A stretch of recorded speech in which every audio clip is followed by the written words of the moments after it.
Muchas gracias, Monseñor Cadenas, por aceptar la entrevista. Y antes de esta entrevista, sino conversación, teníamos una charla en donde usted destacaba, ¿no?, la importancia del verbo tejer para la Amazonía. Hoy es la tercera edición de Tejiendo Ciudadanía acá en esta ciudad del Oriente, que es Iquitos. Hacía una reflexión sobre la falta de acceso a la ciudadanía en sí misma en esa región, ¿no? ¿Cómo usted observa esa falta de ciudadanía? ¿En qué aspectos? Bueno, estamos en la ciudad de Iquitos. Esta ciudad es una ciudad extractivista. Creció en la época del caucho. Las casonas del centro histórico tienen que ver precisamente con todo esto. Y fue la época en que algunos segmentos de pueblos indígenas se fueron a las fronteras, a los lugares alejados de las quebradas, y ahí han sobrevivido hasta ahora. El momento actual ya no depende del caucho, pero hay otro tipo de actividades que están golpeando estos territorios de los Piasi, de los pueblos indígenas en aislamiento y contacto inicial. De tal manera que hay empresarios que niegan la existencia de los Piasi. Por eso me ha parecido importante el evento de hoy. En Iquitos se niega categóricamente, esto no puede ser.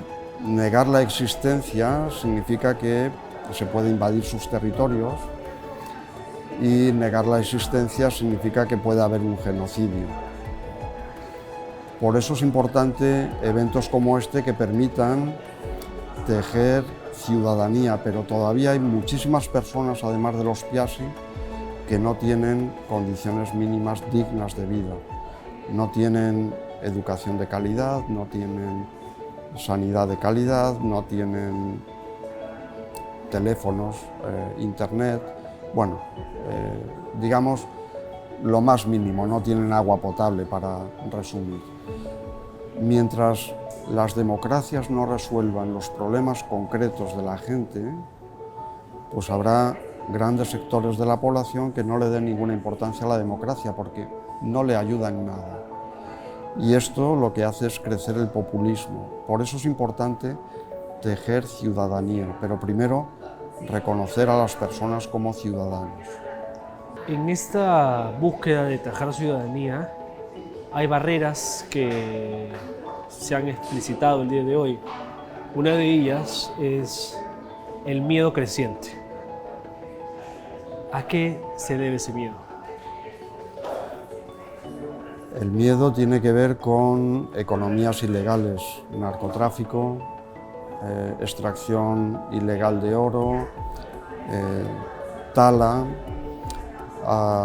por lo tanto deforestación, trata de personas, y va todo unido.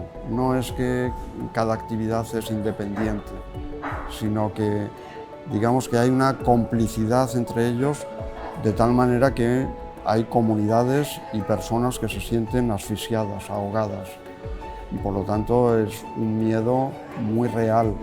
De hecho, en Perú han matado ya muchos defensores ambientales por defender el territorio, lo cual es terrible ya, y el Estado no está implementando políticas para tener en cuenta cómo proteger mejor los territorios y a las poblaciones que en ellas habitan.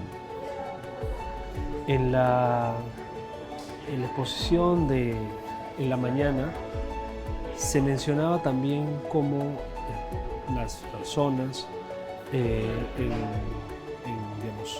las zonas amazónicas carecen de servicios básicos, ¿no? Además tienen miedo por sus vidas. ¿Cuál cree usted que debería ser la visión de un peruano que no habita estos territorios para empezar a empatizar, que creo yo, por lo que hemos conversado anteriormente, es la primera base para tejer ciudadanía? Yo creo que lo primero es que hay un gran desconocimiento de la Amazonía y esto lo que provoca son políticas que avasallan con los pueblos indígenas y otro tipo de poblaciones que hay. Por lo tanto, lo primero sería descubrir la realidad. Un teólogo de El Salvador hablaba de despertar del sueño de la cruel inhumanidad. Y es eso, mirar cómo está la realidad. No es posible que haya gente que sienta miedo de defender su vida y su territorio. No es posible que haya personas en Perú que no tengan servicios básicos y es cruel. Por lo tanto, hay que despertar de ese sueño y eso significa que necesitamos conocer la realidad. Este desconocimiento lleva a todo lo que estamos haciendo. Y en segundo lugar, no solo conocer, son ciudadanos que tienen derechos y derechos que deben ser ejercidos y por lo tanto respetados por parte del Estado. Todo eso se da porque debería existir una gobernanza. Hay una anécdota que es un hecho triste, pero muy real y que es la muestra de muchas tantas de esta carente gobernanza hoy en día. Esta inoperancia por parte de algunas entidades del Estado que no actúan en beneficio de las poblaciones, ¿no? A pesar de poder tener los recursos para hacerlo, como el caso de el agua potable y la negativa para poder realizar un proyecto de ese tipo, ¿no? No sé si podría comentarnos un poco más de eso, como una especie de ejemplo. En Loreto somos el departamento con menos acceso al agua segura de todo el Perú, con diferencia del resto de departamentos, y estamos a los pies del Amazonas. Esto es absolutamente intolerable. Esto lo que refleja es precisamente esa falta de ciudadanía. Y ahora no podemos decir que el Estado no tiene dinero. Hay dinero en el Estado, no se utiliza bien, hay mucha corrupción y también se devuelve dinero al Ministerio de Economía y Finanzas, lo cual está hablando de o bien de incapacidad o bien de maldad, porque habiendo dinero no es justo que haya personas que estén sufriendo esto. Yo creo que en ello nos va la democracia y sobre todo nos va la humanidad. Nos deshumanizamos cuando permitimos sufrimientos injustos que pueden ser solucionados y no hacemos lo suficiente como para poderlos solucionar. Yo creo que no debemos perder la humanidad en ningún momento. Monseñor, para ir terminando, no perder la humanidad en ningún momento es algo que parecería algo natural o algo que se debería tomar por hecho, sin embargo no lo es. Hoy ha sido gratificante ver una cantidad de jóvenes que han expresado no solamente su desazón, sino su capacidad de proponer ante una realidad apabullante, desafiante, que siguen cambiando y que requiere voluntades, ¿no? De cara al futuro no solamente inmediato, sino al futuro que se debe construir constantemente para esta generación y las siguientes. ¿Qué les diría a esos jóvenes?